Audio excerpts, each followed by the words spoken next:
Today on Questions Answered, we're talking tires.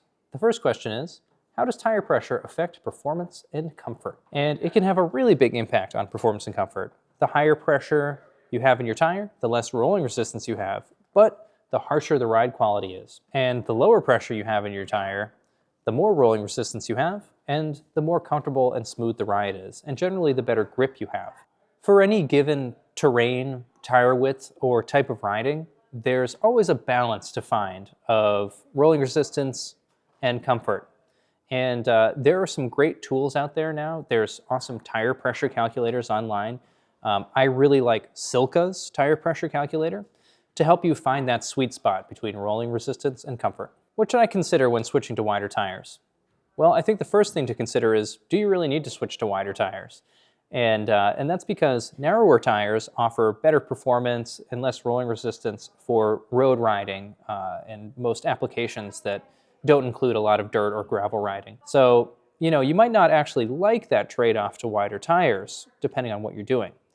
If you're dead set on getting the benefits of wider tires, which is being able to run lower pressure and having more grip and comfort on rough surfaces or off-road, then it's important to understand what is the right tire choice for your bike. So all bikes have a limit of how wide you can go, and that's limited by the fork in the front, the fork crown, and generally the sides of the fork, and then the chain stays and seat stays in the back of the bike. There's a few ways to determine how wide a tire you can fit on your bike.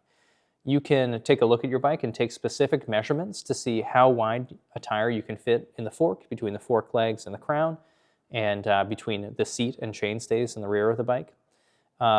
You also want to leave a little room in there because your tires tend to move around when you're riding. You don't want to get tire rub, and you don't want like rocks or debris to get caught in between your tire and your frame. You can also reach out directly to the manufacturer. Most manufacturers have a sense of how much space you have in there to work with.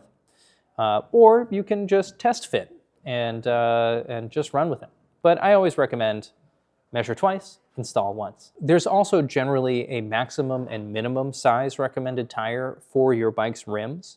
The rim's internal rim width can dictate how big you should go, because if you put too wide a tire on too narrow a rim, you end up with a light bulb shaped tire, which can limit the performance of the tire and the grip and handling capabilities of that tire going around turns. It can go the other way too, so you want to make sure that your tire choice isn't too narrow for the given rim, because that can affect performance and handling as well. So you can check with the rim maker. WTB has a great chart to determine what the optimal tire width is for a given rim width. The next question can be a bit controversial. Tubeless, is it right for me?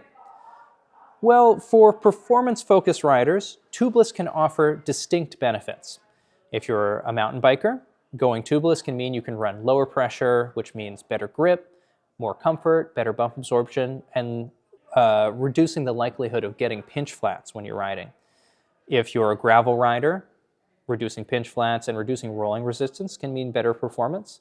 And even if you're a road rider, reducing the rotating mass and the rolling resistance can be a distinct benefit. There's also the ability for the tubeless sealant to heal smaller punctures. But that doesn't mean it's right for every application. If you're a tourer or a commuter, you might be better off sticking with tubes. And that's because tubeless isn't entirely maintenance-free. In fact, you have to replace your tire sealant generally every couple of months and completely clean out and replace the sealant and the tubeless rim strip every 4 to 6 months. So if you're a daily commuter, you don't want to have to go through that hassle. Another thing to consider is that the inner tube itself actually offers a bit of puncture protection for commuters and touring riders. It's a bit of extra rubber to keep that little bit of glass or whatever debris is out on the road from getting all the way into your tire. And if you do get a flat, sure, if it's tubeless, it's possible that the tubeless sealant will seal it, but that doesn't always work. And what happens is you end up with a big mess. For tubeless tires, you can just go ahead and put a tube right in there, but avoiding that hassle by running tubes and just doing a standard flat fix can be beneficial to most riders. If you want the puncture sealing benefits of tubeless without having to go fully tubeless, putting slime in your inner tube or putting sealant in your inner tubes is a good in-between. But that can also be a pretty messy, flat when you do get a flat out on the road. So it's not for everybody. The next question is, how do I pick the right kind of tread? So different treads have different performance benefits for different kinds of riding. Slick tires offer the least rolling resistance and the most grip on road. It's a popular misconception that a more treaded tire will offer more grip in all circumstances, but a treaded tire can actually offer less grip on road than a slick tire. So if you're riding on the road, mostly on the road, or just a little bit of limited off-road riding, a more slick tire is going to offer a better riding experience for you. On the other hand, a more treaded tire is going to offer more grip. So the larger and chunkier the knobs are, the more traction you're going to get in loose terrain. That's why you see more aggressive mountain bike tires with larger treaded knobs. So the trade-off, though, is that the bigger the knobs are and the more aggressive the tread, the more rolling resistance is and the more work you have to do to overcome that when you're riding.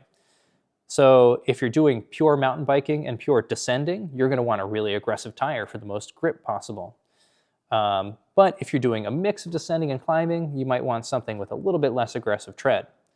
If you're doing gravel riding, then choosing a tire that has relatively low knobs will give you less rolling resistance and grip for some off-road riding.